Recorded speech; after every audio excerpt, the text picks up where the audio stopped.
Hello, Sophie's team. Um, we have a change coming on Friday, February 1st, in the way we're going to be handling tips. In the past, we have been taking cash tips out of the store daily, which is great for you, and it's also good for me. It saves me a lot of accounting of the tips.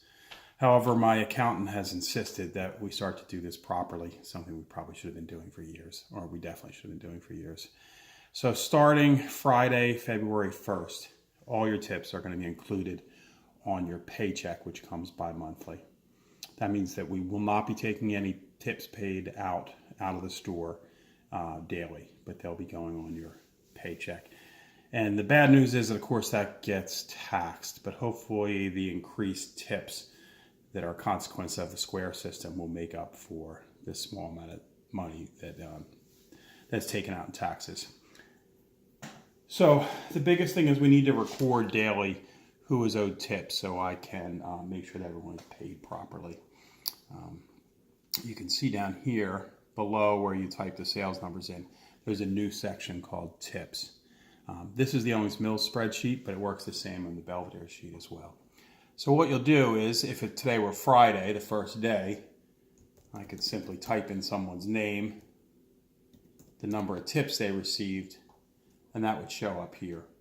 Now that number should match the tips number from the Square report that's typed in there. Notice that I've blacked out this row for tips paid out, as we won't be using that any longer.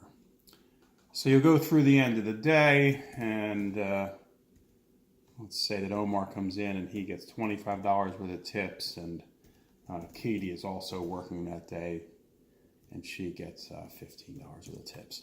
So the total tips show up as $52. Again, that should match the tips paid out area. Now, slightly more complicated down here is you'll need to select in the morning which day it is. So let's say that you've done this on Friday night and now the next day is Saturday. You'll go in and you'll unclick Friday and you'll click on Saturday, and these things will change. And this is the same way. You'll type in your name, your tip number, and again, it'll add up in that column right there. And that, again, will have to match with the tips paid out. If you have any problems with this, feel free to give me a call the first time you do it, or the second time, or the third time. If you don't understand, just ask me or ask Doug. We'd be happy to walk through this with you. So I'm sorry for this change. I know there have been a lot of changes this year, but thankful to say that sales are up, so at least the store is looking more successful. Thank you for all your hard work. Obviously, I don't have the wherewithal to be in the store every day, so I couldn't do this without you. Thanks, and have a great day. Bye.